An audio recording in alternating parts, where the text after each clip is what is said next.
सभी को मेरा नमस्कार। आपका हमारे YouTube चैनल पर स्वागत है। पिछले वीडियो में मैंने व्यंजनों के वर्गीकरण के विषय में आपको बताया था। कौन कौन सा व्यंजन मुख्य विवर्ग के किस किस स्थान से बोला जाता है और उसे क्या नाम दिया गया है। उसी प्रकार आज मैं स्वरों के वर्गीकरण के विषय में आपको बताऊंगा। कौन कौन से स्वर मुख्य विवर्ग के किस किस स्थान से बोले जाते हैं तथा उन्हें किस किस संज्ञा से अभिहित किया जाता है। आइए सर्वप्रथम चलते हैं अ और आ। अ और आ कंठ की सहायता से बोले जाते हैं, इसीलिए ये कंठ होते हैं।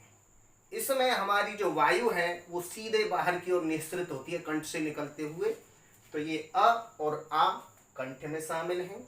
जिस प्रकार क व्यंजनों में सर्वप्रथम आता है और का से कंठ, उसी प्रकार अ भी वरों में सर्वप्रथम आता है, तो यह भी कंठ है। ये याद करने में सुविधाजनक रहेगा। इसके बाद है आ। चूंकि अ प्लस अ दोनों के योग से आ बना, तो आ भी कंठ है। इसके बाद अह अर्थात विसर्ग। विसर्ग को जब हम बोलते हैं तो दो ध्वनियां निकलती हैं, अ प्लस ह। आ यहां पे देख रहे हैं आप कंठ है, और यहां पे हा भी देख रहे हैं आप, हा भी कंठ है। तो ये भी कंठ और ये भी कंठ, तब इन दोनों का संयुक्त अह अर्थात विसर्ग भी कंठ में ही सम्मिलित होता है। तो याद रखें, अ आ अह ये तीनों कंठ होते हैं। इसके बाद इ तथा ई।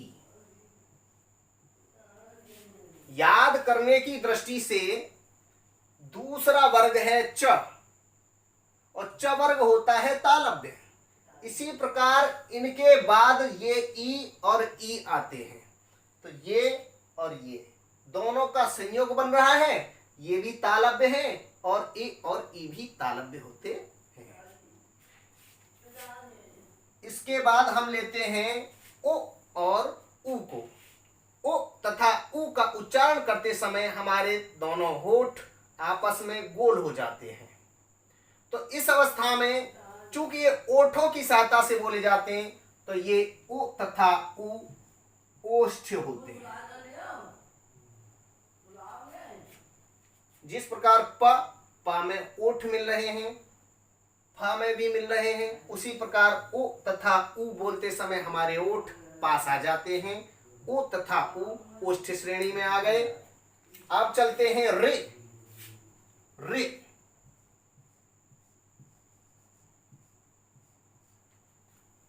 रे हमारी हिंदी वर्णमाला में लिखित रूप में ही इसको स्वरों में शामिल किया गया है वस्तुतः, परंतु इसका उच्चारण होता है रे की तरह। चूंकि र यहां पे मूर्ध होता है, देखें र मूर्ध है, श मूर्ध है, रा और श मूर्ध में है।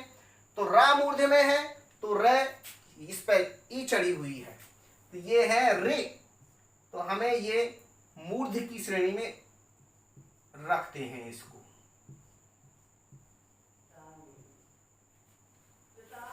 एक विशेष बात, रे ऋषि को जब हम बोलते हैं तो हमारी जिह्वा ऊपर की ओर मुड़ती है। इसी प्रकार ट ठ ड ढ ण इन पांचों वर्णों को बोलते हैं, तब भी हमारी जिह्वा ऊपर की ओर मुड़ती है। तो मुड़ना शब्द, मुड़ना, इसमें भी मां आ रहा है, और मूर्ध इसमें भी मां आ रहा है। तो इस ट्रिक के माध्यम से भी आप याद कर सकते हैं कि जहां जीव मुड़ती है वो वर्ण मूर्ध होता है। इसके उपरांत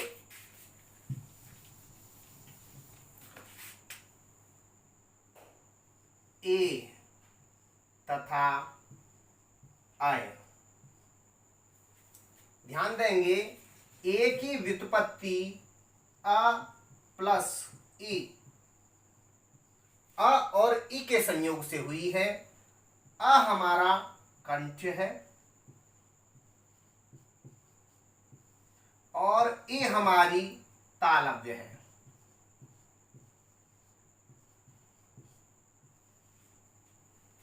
तो इन दोनों का संयोग करेंगे, जब संधि करेंगे तो ये हो जाएगा कंठ तालव्य।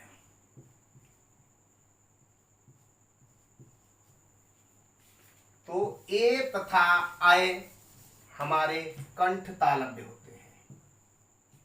कंठ तालव्य। इसी प्रकार आगे के दोनों संयुक्त स्वर ओ तथा औ, ओ की जो व्युत्पत्ति है अ प्लस उ से हुई है। अ है हमारा कंठ, उ है हमारा ओष्ठ, दोनों का संयोग हो गया तो ये हो गए कंठ्योष्ठ। अर्थात ओ तथा औ ये दोनों वर्ण कंठ्योष्ठ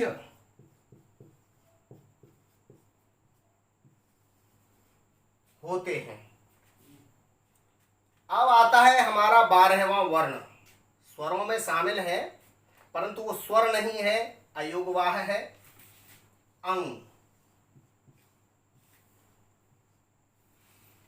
अंग को जब हम बोलते हैं तो इसकी ध्वनि नाक की सहायता से निकलती है, इसीलिए यह वर्ण नासिक्य वर्ण कहलाता है। नासिक्य।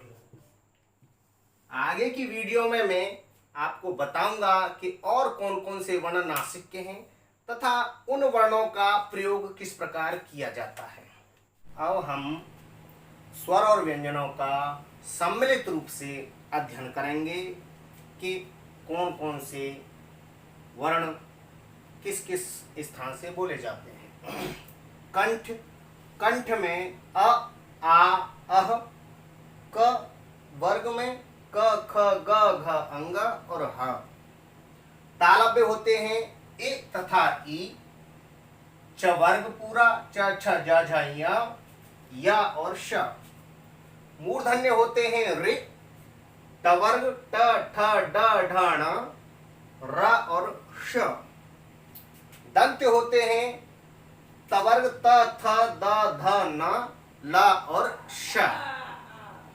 याद रखें, स्वर एक भी दंत की सहायता से नहीं बोला जाता है।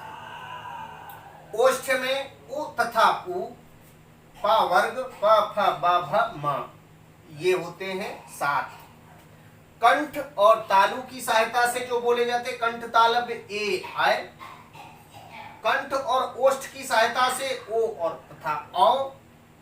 दंत और ओष्ठ की सहायता से व। नासिक्य है अंग।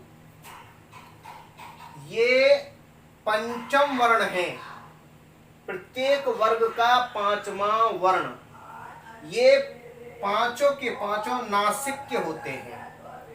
कंठ तालव्य आदि तो होते ही होते हैं, लेकिन ये नासिक्य भी होते हैं। इन नासिक्य के प्रयोग पर मैं एक विशेष वीडियो बनाऊंगा।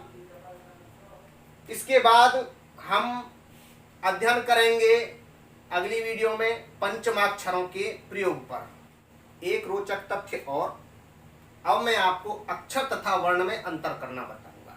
अक्षर क्या है, वर्ण क्या है। मैं बार बार प्रयोग करता हूं वर्ण वर्ण वर्ण, अक्षर नहीं कहता हूं। तो अक्षर और वर्ण में जो अंतर है उसे मैं आपको बताऊंगा। अक्षर का तात्पर्य होता है जिसका क्षरण न हो, जो अविनाशी हो, जिसे नष्ट न किया जा सके, वह अक्षर है। उन्हें ध्यान दें, न क्षरति इति अक्षरः, न क्षरति इति अक्षरः। अर्थात जिसका क्षरण नहीं होता, जो नष्ट नहीं होता, जो अविनाशी है, वह अक्षर है। हमारे मुख से जो ध्वनियां निकलती हैं, जैसे क, ख, ग, आ, ई, उ, ये ध्वनियां अविनाशी हैं, ये कभी नष्ट नहीं होती हैं। तो इन ध्वनियों को ही अक्षर कहा गया है व्याकरणिक दृष्टि से। अब इन ध्वनियों को हमने लिखित रूप में एक संकेत के रूप में संकेतक दे दिए हैं। जैसे क ध्वनि है तो उसके लिए क, देवनागरी में क, लेकिन रोमन लिपि में क, क, क। तो जब हम ध्वनियों को एक लिखित रूप दे देते हैं, एक संकेतक दे देते हैं, तो उस संकेतक को, उस लिखित रूप को वर्ण कहा जाता है। अर्थात ध्वनियों के लिखित रूप को वर्ण कहा जाता है। यदि आपको हमारा वीडियो अच्छा लगा है तो इसे अधिक से अधिक लोगों को शेयर करें, लाइक करें।